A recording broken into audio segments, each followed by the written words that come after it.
Hello friends, आप लोगों का स्वागत है हमारे यूट्यूब चैनल स्टडी 26 पे। और आज के वीडियो के माध्यम से हम लोग देखेंगे कम्युनिकेशन इन एवरीडे लाइफ, जो आपके सिलेबस में बीए फर्स्ट सेमेस्टर के बच्चे हैं उनके सिलेबस में है बैरियर्स ऑफ कम्युनिकेशन। यानी कि कम्युनिकेशन जो आप करते हैं यानी संचार जो होता है उसमें कौन कौन सी बाधाएं आती है उन्हीं को पढ़ना है। तो उसी को आज हम लोग समझने का प्रयास करेंगे। तो देखिए, बाधा क्या होता है, पहले संचार को हमने पहले ही बताया है आपको। इस पे 4 वीडियो आ चुका है, आप उसे भी देख लीजिए, तभी इसको समझ पाइएगा, अन्यथा आपको समझने में थोड़ी बहुत परेशानी हो सकती है। बाकी हम कोशिश करेंगे कि आपको अच्छे से समझा सके। देखिए, संचार जो होता है उसका अर्थ होता है कि जिसके माध्यम से वो व्यक्ति अपना विचार रखता है। यानी मान लीजिए अभी हम आपको कुछ बोल रहे हैं और आप हम हमारे वीडियो के माध्यम से आप सुन रहे हैं, तो ये क्या है, एक तरह से संचार है जिसके माध्यम से हम अपने बातों को रख रहे हैं और आप उन बातों को सुन रहे हैं। तो इसको क्या बोलते हैं, संचार बोलते हैं। तो संचार में दो व्यक्ति या फिर अकेला व्यक्ति भी संचार कर सकता है। जैसे मान लीजिए कि आपने सोचा अपने मन में कि हम अच्छे से पढ़ाई करेंगे, उसके बाद अच्छा नंबर आएगा तो हम टॉप यानी अच्छा नंबर ले आ पाएंगे, अच्छा हम कर सकते हैं अगर मेहनत हम अच्छे से करें तो आपने ये जो विचार अपने मन में सोचा, तो यह इसको बोलते हैं एक व्यक्ति वाला संचार। यानी उसमें कोई अन्य व्यक्ति भागीदार नहीं है, आप खुद ही भागीदार हैं, आप खुद ही समझ रहे हैं आपको क्या क्या करना है। और दूसरा संचार होता है कि आपने कोई विचार अपने दोस्तों को, अपने मम्मी पापा को बताया, फिर आपके मम्मी पापा ने उसके ऊपर कुछ अपनी प्रतिक्रिया यानी आपको कुछ बोला। तो ये दूसरा एक जिसमें अंतर व्यक्ति आप कह सकते हैं इसको कम्युनिकेशन, यानी इसमें एक से अधिक व्यक्ति संचार करता है। इसको समझने के लिए आप पिछले वीडियो को ज़रूर देख लीजिए ताकि वहाँ से आपको सारी बातें समझ में आए। यहाँ हम उन चीज़ों को ज़्यादा डीप नहीं बताएंगे क्योंकि उसको पहले कर चुके हैं, तो अभी जो मेन हम लोगों को करना है उसी चीज़ को हम लोग पढ़ेंगे। तो देखिए, संचार तो यही होता है। उसके बाद देखिए, बाधा क्या होता है संचार में, बैरियर्स। आप मान लीजिए आप लड़के हों या फिर लड़की हो, तो दोनों में से ही दोनों अपने अपने व्यू से आप देखिएगा। लड़का मान लीजिए आप खर्च करते हैं, आपको ज़रूरत होती है कुछ पैसे की तो आप खर्च करते हैं। तो खर्च करते हैं तो आपके मम्मी पापा उसमें रोक लगाने का प्रयास करेंगे, क्योंकि आप खर्च अगर अत्यधिक करेंगे तो अगर उनकी इनकम इतनी नहीं है कि आपको उतना खर्च करा सके, तो आप कहाँ से करिएगा या वो कहाँ से देंगे आपको। तो ये जो आपकी रुकावट है, यानी आपको आपके खर्च पे जो अंकुश लगाया गया, इसको भी एक तरह से आप बोलिएगा बाधा, इसको बोला जाता है। यानी वो आपके खर्च पे बाधा है। अगर आप लड़की हैं तो इस तरह सोचिए कि आप अगर किसी कहीं भी आप शाम होता है तो आप चाहते हैं कि मार्केट हम जाएं, और आपके मम्मी पापा बोलते हैं कि नहीं नहीं आपको नहीं जाना है, लड़की नहीं जा सकती है घर से बाहर शाम में। तो ये जो आपके ऊपर जो एक तरह से रोक लगाया गया, यह भी आपकी बाधा है। यानी आपके बाहर निकलने पर रोक लगाया गया, यानी आपके ऊपर ये रोक रोक लगाया गया कि आपको नहीं जाना है, तो इसको भी बाधा बोलते हैं। ठीक है। तो इसी तरह कम्युनिकेशन जब आप कीजिएगा, संचार में भी कुछ बाधाएं आती है, यानी उसको रुकावट हम लोग बोलते हैं।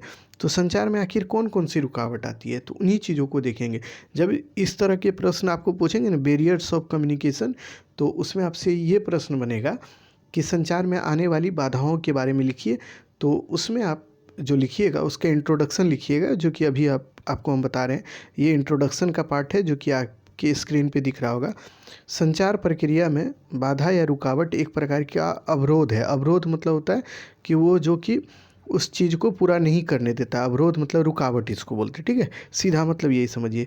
तो मतलब जो संचार आप करते हैं यानी कम्युनिकेशन में जो आप कर रहे होते हैं दूसरे व्यक्ति से, और उसमें कोई रोक दे यानी आपके लिए व्यवधान पैदा करे, तो उसी को बोलते हैं हम लोग क्या, अवरोध या रुकावट बोलते हैं। तो इसमें क्या होता है, जब अवरोध आ जाता है तो संदेश प्रभाव की यानी वो जो संदेश है, यानी आप मान लीजिए कि आप एक दोस्त से बोल रहे हैं कुछ और उसमें आपको कोई रोक दे बीच में, तो उससे क्या होगा, आप जो बोल रहे होते हैं तो उस बात को हो सकता है आप रोक दीजिएगा, बात नहीं कीजिएगा। तो इससे क्या हुआ, संचार एक तरह से नहीं चला, अच्छे तरीके से नहीं चला। तो इसको क्या बोलते हैं, संचार का कमज़ोर हो जाना या छीन पड़ जाना, इसी को बोला जाता है। ठीक है। उसके बाद इस बाधा के कारण भेजा गया संदेश या तो गलत हो जाएगा या अपूर्ण रूप से ग्रहण किया जाता है। यानी जो भी संदेश अगर इस तरह हुआ, अगर आपका जो मतलब आपके संदेश भेजने के क्रम में, यानी आप एक व्यक्ति और दूसरा व्यक्ति हैं ए, और एक व्यक्ति है और दूसरा व्यक्ति बी है, ये दोनों जब एक दूसरे से बात कर रहा है और ये दोनों अपनी ही बातों को बात के माध्यम से एक दूसरे पर नहीं पहुंचा पा रहा है, कोई इसके बीच में जो तीसरा व्यक्ति आ जाता है और दरार डाल देता है, या तीसरा कारण कोई होता है जो दरार डाल देता है, तो इसी को बाधा बोलते हैं। और इससे क्या होता है कि ये दोनों ही बातें जो इनको बात करनी थी कुछ मुद्दों पर, वो नहीं कर पाते हैं, तो इसी को बोलते हैं संचार में बाधा, यानी आपके कम्युनिकेशन में ये तमाम चीज़ें क्या है, बाधा के रूप में। तो ये ध्यान में रखना है। और अपूर्ण रूप से ग्रहण किया जाता है, इससे क्या होता है कि कभी कभी संप्रेषण का संबंध भी टूट जाता है। यानी मान लीजिए ए और बी दो व्यक्ति है, बात कर रहा है और उसके बीच में बाधा इतनी आ गई कि वो दोनों बातें कर ही नहीं पाए, यानी अपनी बातों को रख ही नहीं पाए, एक दूसरे की बातों को समझ ही नहीं पाए, सुन ही नहीं पाए। तो यह भी क्या होता है, एक तरह से बाधा आ जाने के कारण उनका जो संप्रेषण है वो समाप्त तो वहीं हो जाता है और वो फिर अपनी बातों को आगे नहीं कर पाते। फिर कभी बाद में मिलते हैं तो फिर करते हैं, तो ये जानते हैं। तो अब देखते हैं कि संप्रेषण में कौन कौन सी बाधाएं आती है। तो देखिए भाषा संबंधित बाधा आती है। तो भाषा संबंधित बाधा क्या है, मान लीजिए हम हिंदी में बोल रहे हैं और आप कोई दक्षिण भारत के लोग होंगे, अगर जो आप वीडियो देख रहे हैं हमारा, तो अगर आप दक्षिण भारत के कोई बच्चे होंगे, अगर आपको नहीं समझ में आ रहा होगा हिंदी, तो आपके लिए ये क्या है, एक तरह से है लैंग्वेज से संबंधित बाधा। यानी हम जो बात बोल रहे हैं, जो हिंदी समझ रहे हैं उनको तो समझ में आया, मान लीजिए कोई इंग्लिश को समझता है तो इंग्लिश वाले को हिंदी नहीं समझ में आ रहा है, तो उसके लिए हमारा हिंदी जो है उसके कम्युनिकेशन में वो बाधा हो गया, यानी कि उसके संचार में बाधा हो गया। तो इसी तरह होता है भाषा संबंधित बाधा। तो मान लीजिए कि आपको इंग्लिश आता है, आप अपने मित्र को इंग्लिश में बोले जा रहे हैं और वो इंग्लिश आपका समझे ही नहीं, तो आपका बोलने का क्या लाभ हुआ, वो तो आपको फीडबैक देगा नहीं, यानी प्रतिपुष्टि आपको देगा नहीं। अब बोलिएगा प्रतिपुष्टि क्या होता है सर, तो इसके बारे में हम पहले ही बता दिए हैं। अगर वीडियो में आप पहली बार आए हैं तो प्लीज़ आपको पहले के वीडियो को देखना होगा, क्योंकि आप पहले के वीडियो को देखेंगे तभी आगे की चीज़ों को आप कोरिलेट कर पाइएगा या समझ पाइएगा। आपके सिलेबस में फर्स्ट यूनिट का अंतिम टॉपिक यही है, बैरियर्स ऑफ कम्युनिकेशन। ये ख़त्म होगा तो पहला यूनिट आपका ख़त्म हो जाएगा। तो देखिए भाषा संबंधित बात यही हुआ कि आप कोई भी चीज़ को बोले और सामने वाला उस भाषा को समझ ही नहीं पाए। यानी मान लीजिए कि आप कोई मूर्ख व्यक्ति हैं और जो कि पढ़े लिखे नहीं हैं, उनके सामने आप जाके हिंदी में बोल रहे हैं और उनको हिंदी बोलना भी नहीं आता है, तो वो क्या हुआ, वो तो कोई भी चीज़ को नहीं समझ पाएंगे। तो आप जितनी भी बातें बोले उनको समझ में नहीं आया, तो एक तरह से ये क्या हो गया, भाषा संबंधित बाधा। तो यही चीज़ को लिखना है, आप इसी तरह इसको लिख लेंगे, अन्यथा आपको PDF हम टेलीग्राम में दे देंगे तो वहाँ से आप ले लीजिएगा। उसके बाद देखिए संगठनात्मक बाधा क्या होता है। तो संगठनात्मक बाधा क्या होता है, संगठन, मान लीजिए आप स्कूल या कॉलेज में पढ़ रहे हैं, कॉलेज में जब पढ़ रहे हैं तो आपको किसी भी तरह की समस्या है, यानी देखिए कॉलेज में जब पढ़ते हैं तो वहाँ पे बच्चों की संख्या ज़्यादा होती है। हिस्ट्री पेपर होगा तो उसमें भी 200 बच्चा होगा, ज्योग्राफी है 200, फिर अन्य जितने भी सब्जेक्ट हैं सब में 200 बच्चा लगभग सब जगह होता है। मान लीजिए कि 1000 बच्चा है उस पूरे कॉलेज में, 1 से 1,500।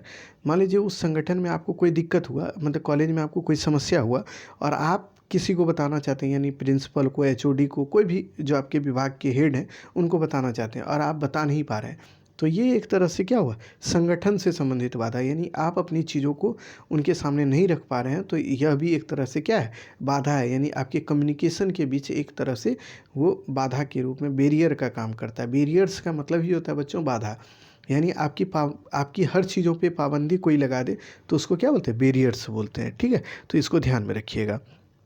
उसके बाद देखिए भौतिक बाधा होता है।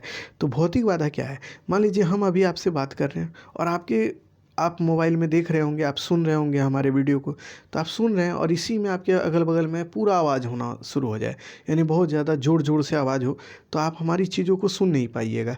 तो यह भी क्या है, इसको बोलते हैं भौतिक बाधा। यानी कि आप जो अगल बगल की आवाज़ से हमारी चीज़ों को नहीं सुन पाए, तो इसी को तो बोलते हैं भौतिक, यानी फिजिकल, इसको बोलते हैं बैरियर। तो फिजिकल बैरियर वही है ना, जैसे कि मान लीजिए हम और आप बात कर रहे होंगे सामने से, या आप अपने मित्र से बात कर रहे होंगे सामने से और आपका मित्र आपसे बात कर रहा होगा।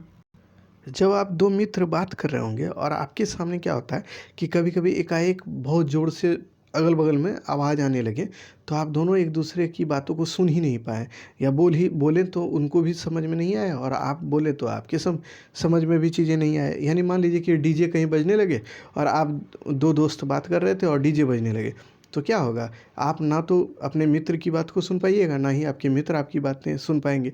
तो यह क्या है, एक तरह से भौतिक बाधा है, तो इसको ध्यान में रखिएगा। उसके बाद होता है व्यक्तिगत बाधा। व्यक्तिगत बाधा ये होता है ना बच्चों कि हर एक व्यक्ति का अपना अपना एक नज़रिया है, यानी हर एक व्यक्ति का समझने का तरीका अपना अपना होता है, ठीक है। मान लीजिए कि जो चीज़ें हम पढ़ा रहे हैं उसमें से जो पहले से बच्चे जुड़े होंगे हमसे, जो कि संचार वाला यानी कम्युनिकेशन इन एवरीडे लाइफ वाला जो प्लेलिस्ट है उसको देख रहे होंगे रेगुलर, तो उनको तो ये वीडियो समझ में आएगा, क्योंकि उनको ही समझ में आना है। ये मतलब आसान तरीके से हमने बताने का प्रयास किया है। लेकिन जो नए होंगे क्या उनको ये बात समझ में आएगा? उनको हो सकता है कि नहीं आए। क्यों? तो वो तो नए हैं, क्योंकि उन्होंने पहले की चीज़ को समझा नहीं, यानी कंसेप्ट उनके पास है नहीं, और एकाएक आके वो समझना चाहेंगे तो समझ सकेंगे या नहीं भी समझ सकेंगे। तो ये जो होती है ना व्यक्तिगत भिन्नता के आधार पर, यानी कुछ व्यक्ति की समझ बूझ इतनी होती है कि वो 1 घंटा ही पढ़ते हैं तो उनका 1 महीने का पढ़ाई हो जाता है। वो फिर बाद में 1 महीने तक नहीं भी पढ़ेंगे तो उनको सारी चीज़ें याद रहती है। लेकिन कुछ बच्चे ऐसे भी होते हैं जैसे हम लोग, तो हम लोग दिन भर रात भर पढ़ रहे हैं, हर दिन पढ़ रहे हैं, हर समय पढ़ रहे हैं, तब हमारी चीज़ें या कंसेप्ट आप हमारे दिमाग में रह पाता है। और कुछ बच्चे ऐसे होते हैं कि 1 घंटे पढ़े तो उनको पूरा 1 दिन का काम हो गया। तो ये जो है ना व्यक्तिगत भिन्नता, यानी हर किसी व्यक्ति का अपना अपना सोच या अपना अपना जो है ना कैपेसिटी जो समझने का वो अलग अलग है। तो ये संचार में भी लागू होता है। कुछ बच्चे देखिए, आप नहीं भी कुछ बोलिएगा उसको इशारा कीजिएगा तो वो हर बात को समझ जाएगा, और कुछ बच्चा है कि उसको बोलना भी पड़ेगा तब भी वो बात को नहीं समझ सकता है। तो ये कहा जाता है व्यक्तिगत भिन्नता वाला बाधा। समझिए, इसको ध्यान में रखिएगा।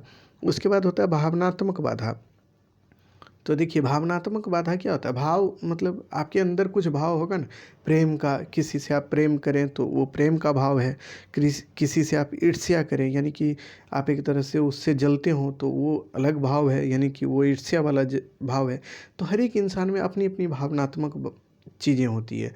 और मान लीजिए कोई व्यक्ति किसी से बात कर रहा है तो उसकी अपनी एक भावना होती है उससे बात करने का। अगर आपके बड़े भाई हैं तो उससे प्रेम से आप बात कीजिएगा, आपके छोटे भाई हैं तो उनसे भी आप प्रेम से बात कीजिएगा। अन्य कोई हैं जो कि आपका जिनसे अच्छा नहीं चलता है उनसे एक अलग तरीके से आप बात करेंगे। तो सबका अलग अलग तरीका होता है बात करने का। तो इसी को बोला जाता है भावनात्मक बाधाएं। यानी जब आप प्रेम से बात करते हैं तो वो तो कम्युनिकेशन अच्छा रहेगा, लेकिन आप जब प्रेम से बात किसी से नहीं कीजिएगा तो वो क्या होगा, कम्युनिकेशन थोड़ा बहुत ख़राब भी हो सकता है। और फिर इसमें ये होगा ना कि दोनों को ही समझने वाले लोग एक दूसरे से क्या होगा कि एक दूसरे से मतलब थोड़ा दूरी भी बना लेंगे, यानी गैप भी तैयार कर लेंगे कम्युनिकेशन के दौर में, यानी संचार की प्रक्रिया में। तो ये तमाम चीज़ें जो है ये बाधाएं हैं, यानी कि इसकी बैरियर्स हैं। तो इनके बारे में हमने एक शॉर्टली आपको बताया है। चूँकि देखिए, आप बहुत ज़्यादा जानिएगा तो भी आप नहीं लिख पाइएगा। पॉइंट आपके पास याद रहेगा तो जितनी भी बातें हम बोले उतना अगर लिख के आइएगा तो ये पूरा का पूरा आपका बढ़िया से आपका उत्तर होगा। अब बोलिएगा कि सर इसका मतलब इसके जो भी आप चीज़ें बताएं उनका ये रिटन फॉर्म में चाहिए, तो रिटन फॉर्म में आपको हम टेलीग्राम पे दे ही देते हैं फ्री में, तो आप वहाँ से ले लीजिए। कुछ चीज़ों को हमने रिटन फॉर्म में ही रखा है चूँकि उसको समझा हम दिए, बाकी आपको रिटन फॉर्म में मिल जाएगा, उसको आप पढ़ लीजिएगा, लिख दीजिएगा, एक बार पढ़िएगा सारी बातें समझ में आ जाएंगी और वही चीज़ें आपको लिख के आना है। आपका बहुत अच्छा नंबर आने वाला है। देखिए, कंसेप्ट का जो भी टॉपिक था वो ख़त्म हो गया। अगर आप चाहेंगे कि सर हाँ कम्युनिकेशन का और भी वीडियो आना चाहिए तो यूनिट 2 हम शुरू कर देंगे। यूनिट 1 आपका ख़त्म हो गया, यूनिट 2 को फिर से हम आरंभ कर देंगे। लेकिन आप अपनी प्रतिक्रिया देंगे तो, अन्यथा जितनी चीज़ें हो चुकी है उसके बाद की चीज़ें आप खुद भी कर लीजिए, क्योंकि आपको तरीका तो हमने बता ही दिया है। अब आसानी से आप आगे की तैयारी कर ही सकते हैं। तो चलिए, अगर वीडियो पसंद आया होगा तो प्लीज़ हमारे चैनल को सब्सक्राइब कीजिएगा, लाइक कीजिएगा, वीडियो को शेयर ज़रूर कीजिएगा। फिर मिलते हैं अगले वीडियो में, तब तक के लिए धन्यवाद।